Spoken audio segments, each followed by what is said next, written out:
امروز بعد از مدت‌ها قراره که بهتون یه بازیتون مخی معرفی بکنم که خیلی هم بازی جذابیه، با ناچ گوشیتون هم کار میکنه. البته تجربه بهتر رو شما میتونین توی گوشی‌های آیفون تجربهش بکنین. برو که بریم.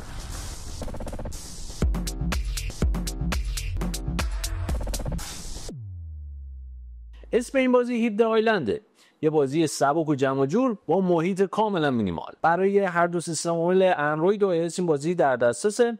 اما نکته جالبش چیه؟ اینه که برای سیستم عامل iOS شما میتونید اون رو علاوه بر اینکه روی آیفون، آیپد اجراش بکنید، میتونید روی اپل واچ و همینطور روی اپل ویژن پرو خودتون همون رو تجربه بکنید. حالا بریم سراغ محیط بازی. همونطور که گفتیم این بازی محیط ساده و مینیمالی داره. از همین بخشای پایین شروع می‌کنیم، بخش مینی گیم که یه سری بازی‌های مختلف دیگه هست. البته پینبال رو باید مجدد دانلودش بکنیم. اما بخش تو پلیر رو میتونید 2 نفره با پارتنر خودتون یا با دوست خودتون همزمان بازی بکنید به صورت پینگ پونگی. و تو بخش کلاسیک، این بخشیه که برای رکورد زدن شما میتونید به صورت پینگ پونگ وار بازی بکنید و امتیاز رو چه موقعی میگیرین؟ زمانی که این توپ بخوره به ناچ بالا، اون زمانی که برای شما امتیاز میندازه. این بازی هر چقدر هم بری جلوتر مراحلش سخت‌تر میشه و سرعت این توپ شما هم بیشتر میشه قاعدتاً.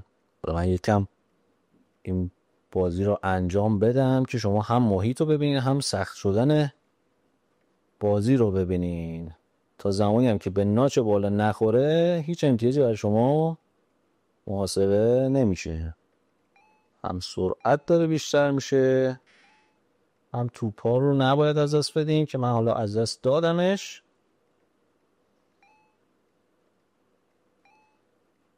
با همین محیط ساده خودش شما رو میتونه کلی سرگرم بکنه، بدون اینترنت، بدون هیچ چیزی میتونین بازی بکنین و سرگرم بشین. یه محیط نوستالژی و قدیمی هم داره، شبیه بازی‌های قدیمیه ولی ترکیب و تلفیق بازی جدید و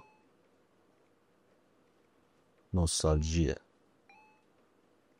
حالا برای اینکه ویدیو طولانی‌تر نشه من دیگه میگذارم که بریم بقیه بخشا رو هم ببینیم. رکوردم زدیم. توی بخش لول اینجا یه سری لول ها و یک سری مراحل مختلف هستش که میتونید اونها رو هم بازی بکنید که من حالا تا چند مرحلهش رو رفته بودم. حالا از مرحله 1 شروع میکنم. همونطور که میبینیم باید این مرحله رو رد بکنید و برسونید حتما توپ خودتون رو به ناچ بالا. من حالا یه مرحله دیگرم اینجا عبور بکنم، نتونستم. یه بار دیگه امتحان کنیم. بله، یه مرحله دیگه هم بریم و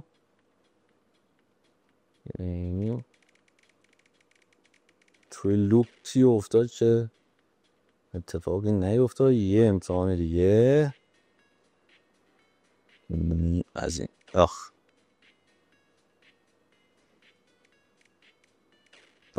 دقیقا یه جوری رد شد از همشون، از همین موانع اونجوری بسن. این هم از این قسمتش. بخشای مختلف دیگه ای داره مثل فروشگاه که میتونید توپای خودتون رو با ستارهایی که میگیرین ارتقا بدین، بک‌گراند اضافه بکنین و یا بخش‌های مختلف دیگه ای که وجود داره. یه سری قابلیت هاست که میتونین برای خودتون رزروش بکنین. بسیار خب، امیدوارم که این ویدیو و این بازی که بهتون معرفی کردم به کارتون اومده باشه. 2 تا ویدیوی دیگه هم دراتون گذاشتم که حتما اونها رو هم ببینین. با سابسکرایب کردنتون خانواده ما رو بزرگتر میکنین. لایک، کامنت، شیر هم باعث حمایت بیشترتونه. دم همتون گرم. خیلی مخلصم. فؤاد روحانی، رادیو تکنولوژی.